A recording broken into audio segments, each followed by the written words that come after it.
Hi guys, welcome to Best of Guru channel, and today we have another important guest, that is Dr. Amruta Basu Misra, who is a health and wellness blogger, also an ENT doctor. Amruta Basu writes about health and wellness articles in healthwealthbridge.com.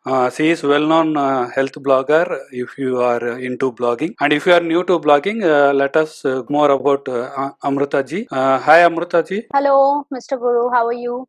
I am fine. How about you? I am fine too. Thank you. Can you please tell me something about you? Okay, I'm an ENT surgeon. I practice in my own setup. I was previously a teacher in a medical college in West Bengal. I have been writing and blogging since 2014. I have self published several books on Amazon on health and wellness. And also, recently, I started writing, actually exploring fiction during this entire COVID thing. That kind of helped me calm down. So that's my new thing that I'm doing right now, a little bit of fiction. But otherwise, I am mostly a health, wellness, and financial freedom kind of blogger. That's it, more or less. Yeah, actually, you are a doctor now. What inspired you to start a blog? Okay. Actually, being a doctor, we are going on giving people gyan about don't smoke, don't drink, don't have gutka. Okay. So this thing was like, I was always saying all these things, and I felt ki, as a doctor, the kind of people we help every day, that's limited by the number of patients I see.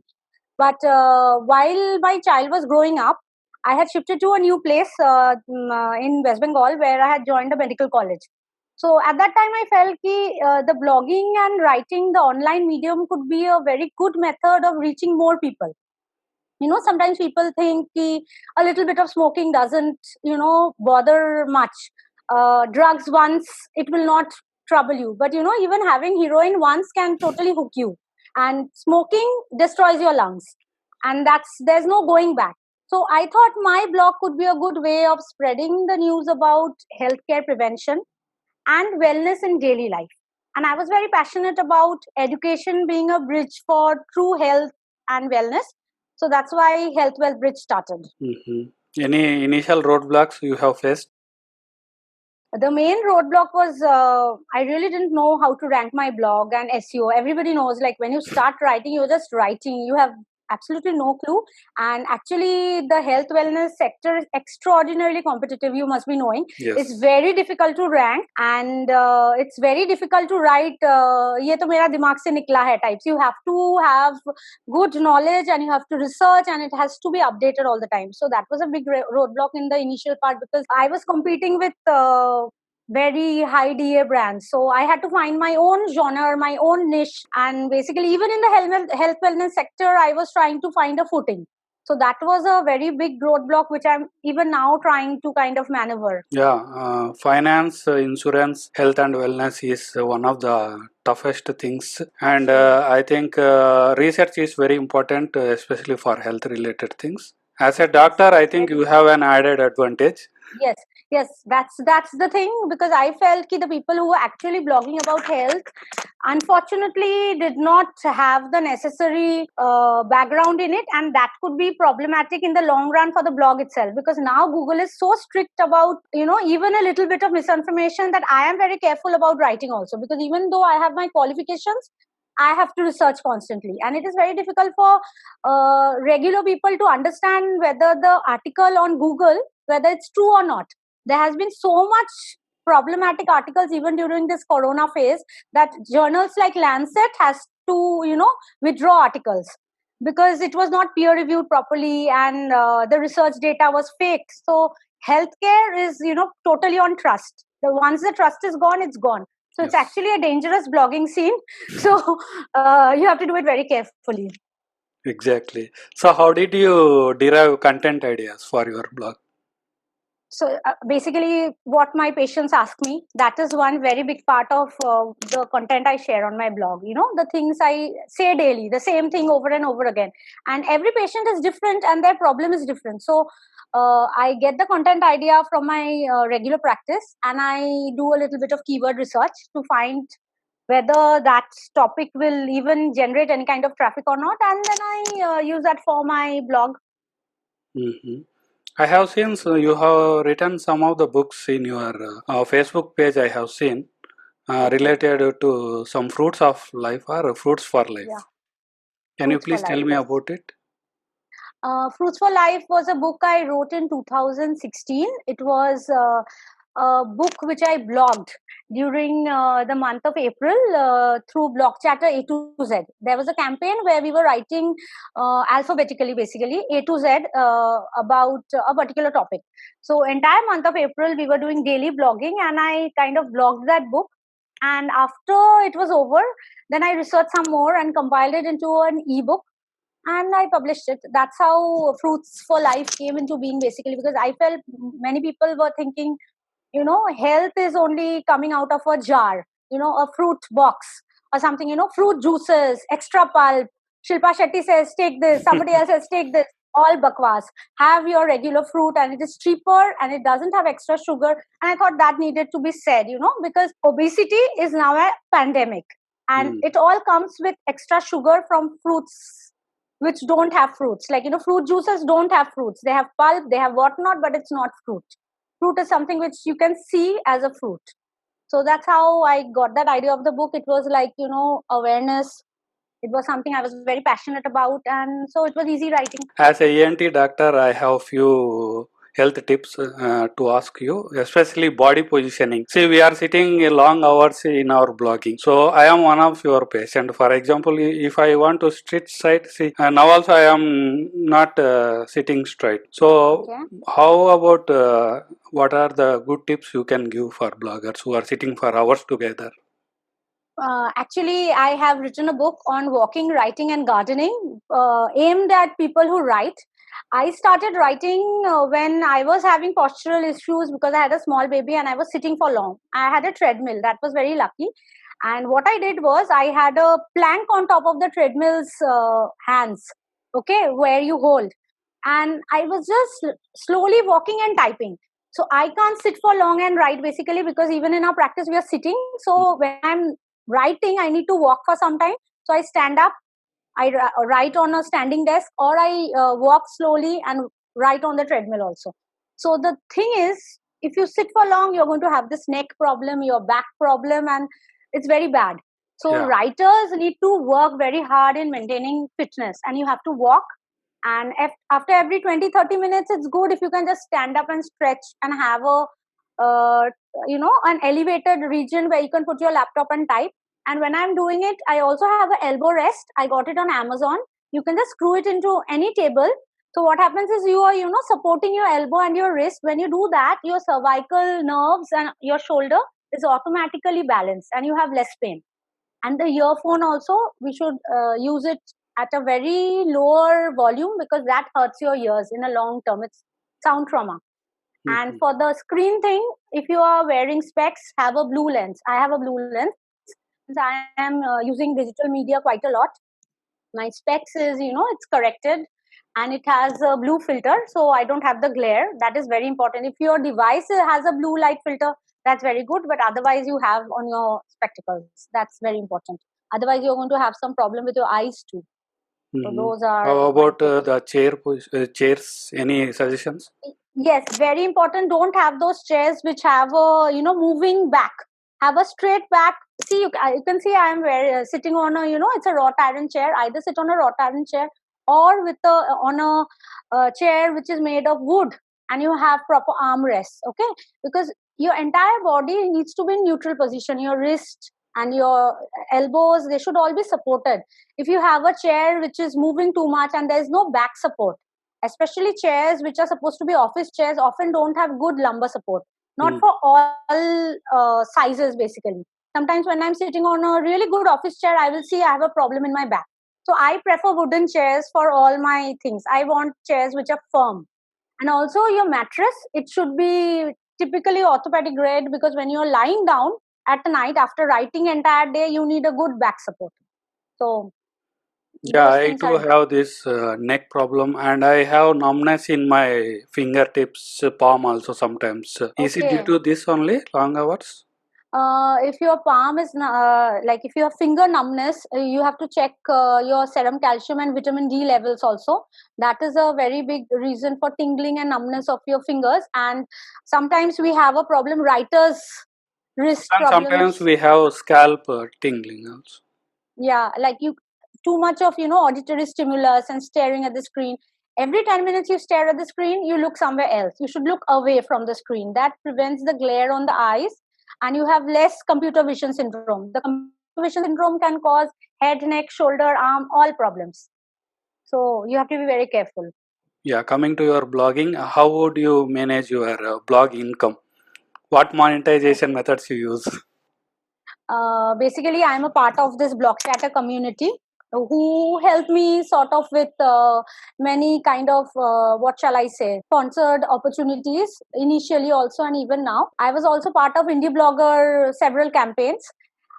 They had reached out to me also, and I had participated in competition. Those were the initial days. Now many, since my blog has been there for like almost 7 years now, some brands, PRs approach me because as you said, they find me through Facebook or Twitter. I'm very active on Twitter, and lots of people have reached out to me on Twitter, and that's how I mainly get people approaching me. I do a lot of branded content, but it's not really buy this, buy that. I write contextual posts, and that is one main.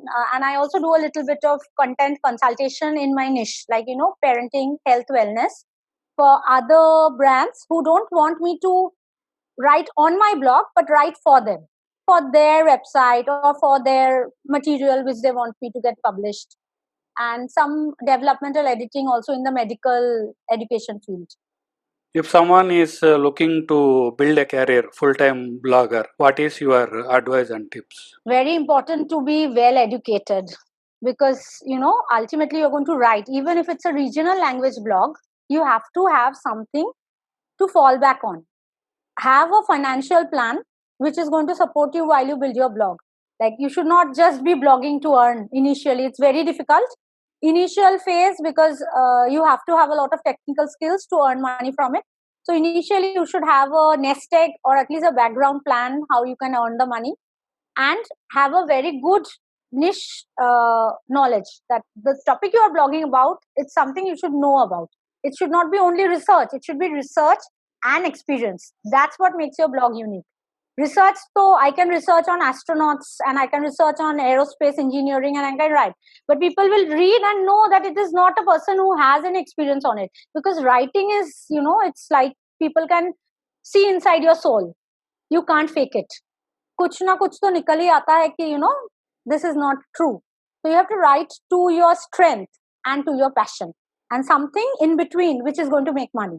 So you have to do a little bit of research, but it's a good branch, takes time. Yes, and coming to health and wellness blogs, as we have already discussed, it is a very tough niche. So, how do you get keyword ideas and how you derive traffic from? Okay, keyword ideas. I use Uber Suggest. I also use BuzzSumo. I use Google Trends to get keyword ideas. Then I kind of use Google AdWords, that is the keyword planner thing, and mostly I write on topics which are related to my genre and things I'm passionate about, and then I do the keyword research. So it doesn't come like I do the keyword research part after I get a content idea. So that kind of helps me when I have lots of ideas. Actually, I have time less and more ideas, so that's not a problem for me getting ideas, but the problem is making it useful, because you can't just write anything, you have to make it useful. So then I research after getting the idea. That's first part. And for promotion, I use Jetpack. There's a premium option of publishing your post, and then after that you use Publicizer to constantly share it on different channels. I also use something called Rika Post. It's almost it's like a freemium model where you can share and schedule your post for a very long time. It's like Buffer, but it's pretty good. I use mainly these two, and as I said, I am a part of communities like Block Chatter, where kind of the community of bloggers, they help reshare each other's posts, and we kind of help each other out, because blogging is community. You can't do it alone. You have to kind of spend money on ads and stuff. That's a very big budget thing. Initially, I think the community thing helped very much. Yes, yes. Because I Social knew media nothing. is very important. Social media is networking. extraordinarily important. Very, Social very important. networking. And Very coming to social media, what type of platforms you use to boost your post? okay. I paid boosting I have done on Instagram and Facebook. Otherwise, mostly I do organic boosting on Twitter. Twitter is a very, it's one of my favorite tools. I do Pinterest a lot, and Facebook and Instagram. These are some other methods. I do Flipboard content sharing. I have a podcast and a vlog, which kind of helps me boost my blog posts again. So I have multi-centered content, basically different type of content, which I kind of drive traffic to my blog through all these platforms. The blog is the main thing, and the podcast, the video, the Instagram, it all drives to the blog. That's how I Exactly. do it. So coming to a little bit personal question and a common question to women bloggers. So as a woman blogger and you have and also a doctor, how do you manage your career and also your family? uh, I get this question. I think this is common for both men and women. My husband is a pediatrician, and I'm very lucky that he helps me in everything. Like, you can't do it if your family is not supported. Like, Exactly. it's a headache then. Like, it's a very big headache. Right now, when I'm talking to you, my husband is managing my child, who doesn't need a lot of managing. She's very helpful also. She likes her mom writing. She's also writing herself. She's 8 and she likes writing. So I think that's a very good thing that has happened. For when I started writing, I didn't think it will be, something my daughter would like to do also. So she's just enjoying reading books, writing after seeing me. So my family is very supportive. My husband helps me in the social media share part, because writing content and the SEO and the technical part takes up so much time. Hmm. I can't do much of social sharing. That's what my husband totally takes care of. I have just, shown him this is what you need to do for me, and he does that. So he's a very big help in my entire thing. And I get sometimes have paid freelance help, depending on the projects I'm doing, when it's too much for both of us, because he is working even more than I am. So it's all at night when the baby goes to sleep, then we start doing all these things. Yeah. I think blog posting formatting is major part in posting a Yeah. article. Mm. So writing is a little bit better, but formatting is much difficult. And what about your tips to new bloggers? I think you should have a goal in mind, a small one at first. Like, write every day, post maybe twice a week or 3 times a week. Don't try to do daily blogging initially. That can be good for your traffic thing initially, but if the content is not high quality, people will stop visiting. So, focus on things you can do consistently. So, consistency is very important. And you have to be very hardworking and constantly learn, because as you know, nobody knows everything. Blogging is constantly evolving. We have no idea what's going to happen in 2021, right? Like, blogging started a long time back, but in India, it's just coming of age, and we don't know what's going to happen next. So you have to be very involved in learning. So you have to be a constant learner, and you have to write a lot, because if you don't like writing and reading, if you don't read, it's very difficult to write. That's what I have found out. So these things, reading, writing, and hard work and consistency. You have to do all these things. Any writing tools you suggest? Grammarly, that's very important if you're writing in English, because English is not my first language. My first language is Bengali. I have been in an English medium school, but even when you're writing in English, it's not the same thing. We are not very grammatically correct all the time. We use a lot of local, languages and local usage of verbs and stuff. So when you're writing for an audience, it's not just Indian audience, international viewership you're also getting. So your content should definitely fit that mark. It's very difficult to do as a Indian writer writing in English. So I thought Grammarly is my best tool to help me polish my writing. It was extraordinarily useful. And Hemingway app. Hemingway app, by the way, is totally free to use on the laptop. So that also helps. It helps in structuring the sentences well and checking whether your language is understandable. So these two tools really help me in writing. So how do you manage your technical part of blogging, that is hosting and theme setup customization? Generally, see, my blogging thing is very basic. I have got a GoDaddy domain and a hosting from HostGator. I did it all myself, and I have not tweaked too much. I avoid too much of technical headache. I want to do it simple, and I want my content to be available for my readers. And whatever I have learned by reading books by very notable people who have written on blogging, and bloggers like Emilyn Andrews, Neil Patel, Brian Dean. They are very good sources for the technical SEO part, and I think those things have helped me learn the technical part. And YouTube videos, they are very helpful too. Exactly. So you If can learn that. someone is looking for YouTube videos, I think I suggest wpbeginner.com. Yeah, it's also very good. It's a very good website for beginners. And as Dr. Amrita ji suggested, Neil Patel and Brian Dean is also a good websites to visit for. Any final thoughts, Madam ji? I think blogging is one of the best ways to start an additional income and share your story and become digitally kind of famous. If you want to be in your own niche also, you can be famous, like you can find your friends blogging, and you can help more people than you have ever imagined. So it's a wonderful tool to help people and make a difference. And if you want to blog, I think it's a wonderful thing to start now, don't be late. And best of luck to all your audience who want to start blogging. Yeah, thank you. And I think this COVID-19 is a good opportunity for digital presence. I don't know whether good or bad, but COVID-19 is very scary. If we all survive till 2021 with a vaccine and everything, what I can say is the digital platform is going to get a lot of work. So you have to be ready. I think we are in a very good position to actually tell people that this is a good time to learn digital marketing. It has a wide scope of opportunity, but don't fake it. That's what I say. Just be authentic.